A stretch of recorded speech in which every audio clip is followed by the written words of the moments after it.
Good morning, dear students. Welcome to 11th class English. You are going to learn Unit 3 Prose Forgetting. Is written by Robert Wilson Lind. He is an Irish writer, one of the greatest essayists of the 20th century. He began his career as a journalist. He penned numerous articles for the leading newspapers and magazines like Daily News, The New Statesman, and Nation. His essays cover a wide range of simple and interesting topics. They are humorous, delightful, ironical. Robert Lind was awarded with an honorary literary doctorate by Queen's University, Belfast in 1947. He was also honored by the Royal Society of Literature with a silver medal and by the Sunday Times with a gold medal for Bell's Letters. In his essay Forgetting, Robert Lind takes a humorous look at the nature and effects of forgetfulness. Have you ever forgotten anything? If yes, what can you do to improve your memory? You can develop your memory with some memory test. Here you have a memory test. Let us check how sharp is your memory. Join with your friends. Any one of you read out a series of 30 words one by one. Some of them will be repeated. Whenever you hear a word for the first time, write N to indicate new in the corresponding box, and when you hear a repeated word, write R. After completing this task, check your results. Compare with your friends. Forgetfulness leads us into a critical situation. So, we need to improve our memory. For that, make a mental checklist before starting any action. Let us move on to the lesson. A lot of articles lost by the railway travellers were put on sale at the Great London Station. Many people who read the list had been astonished at the absent-mindedness of their fellows. Robert Lind had doubts whether absent-mindedness was common. He wondered about the efficiency of human memory instead of inefficiency. Modern man remembered even telephone numbers, the addresses of his friends, and the dates of good vintages. He also remembered appointments for lunch and dinner, the names of actors, actresses, cricketers, footballers, and murderers. He could tell how the weather was in the last August and the name of the hotel in which he had a nasty meal during the summer. Thus, he could remember almost everything in his life.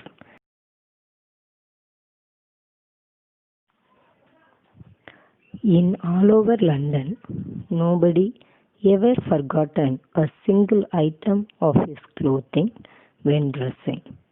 Most likely, not one in 10,000. Similarly, nobody forgets to shut the front door when leaving the house. Everybody remembered to do right things at the right moment. Even the ordinary man never forgotten to turn off the lights before going to bed. In the third para, Lynn says that in some matters Human memory could work less than its usual perfection.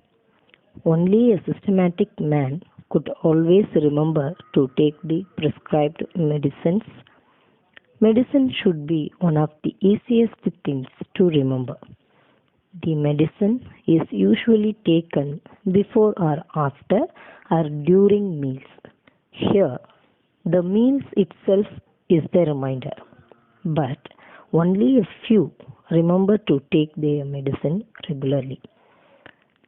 Some psychologists say that we forget things because we wish to forget them. Many people failed to remember the correct time to take the medicine because they dislike the tablets and tonic. In the next para, the author had said that he was a forgetful man, though he was a lifelong devotee of medicines. A new and widely advertised cure-all medicine delights the author. Even though he had the medicine in his pocket, he had forgotten to take it at the correct time. He humorously remarked that chemists make a lot of money. It is because people forget to take medicine and therefore their illness is not cured, and so they have to buy more and more medicines.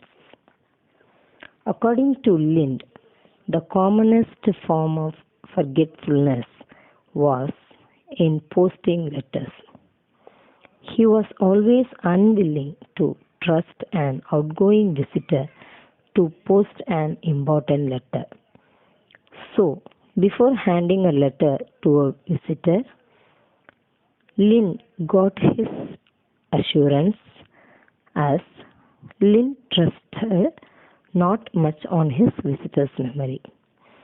If anyone asked Lin to post a letter, then that person would be a poor judge of character.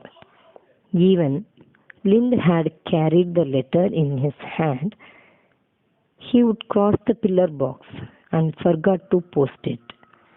Sometimes he tried to hold it in his hand, so he put it for safety in one of his pockets and forgot all about it.